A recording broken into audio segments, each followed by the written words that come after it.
দায়িত্বশীল রাজনৈতিক দল হিসাবে আমরা ধৈর্যের পরিচয় দিতে চাই।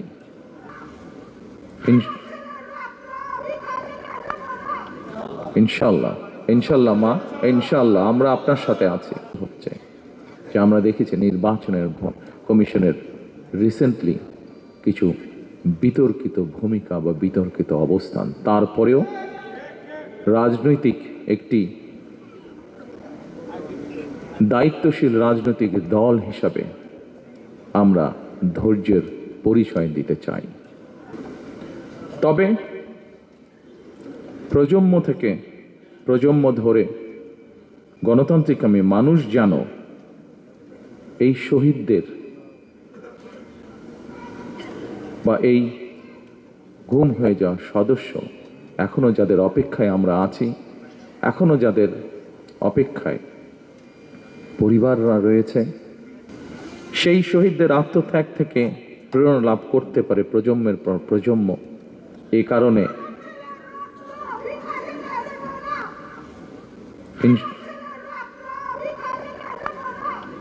ইনশাল্লাহ ইনশাল্লাহ মা, ইনশাল্লাহ আমরা আপনার সাথে আছি, আমরা আপনার সাথে আছি মা। এ কারণেই যা আজ থেকে এক যুগেরও বেশি সময় আগে আমি বলেছিলাম, আজ আবারও এই স্বজনহারা মানুষগুলোর সামনে আমি তুলে ধরতে চাই। সেটি হলো ইনশাল্লাহ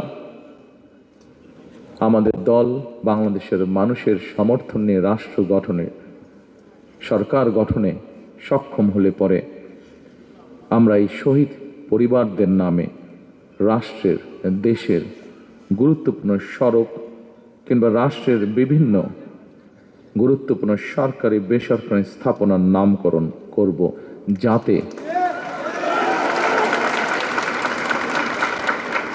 যাতে প্রজন্মের পর প্রজন্ম এই শহীদদেরকে গৌরবের সাথে স্মরণ রাখতে পারে।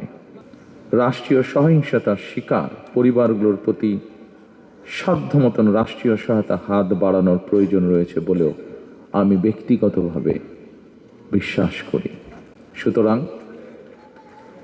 সুতরাং স্বাধীনতা প্রিয়, গণতন্ত্র প্রিয় প্রতিটি মানুষের সামনে জনগণের প্রতি দায়িত্বশীল একটি মানবিক রাষ্ট্র গঠনের সুযোগ আমাদের সামনে এসেছে।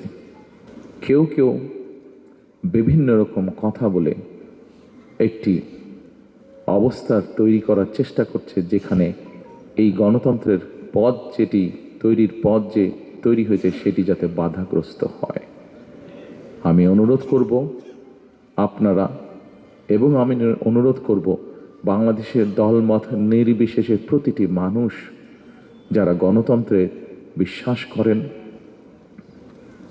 সেই প্রতিটি মানুষকে আজ সজাগ থাকার জন্য, যারা বিভিন্ন উসিলা দিয়ে বিতর্ক তৈরি করে গণতন্ত্রের পথকে আবার নষ্ট করার বা ব্যাহত করার চেষ্টা করছেন, তারা যাতে সফল না হয়। দেশে দেশে সবার সাথে দ্য নিউজ।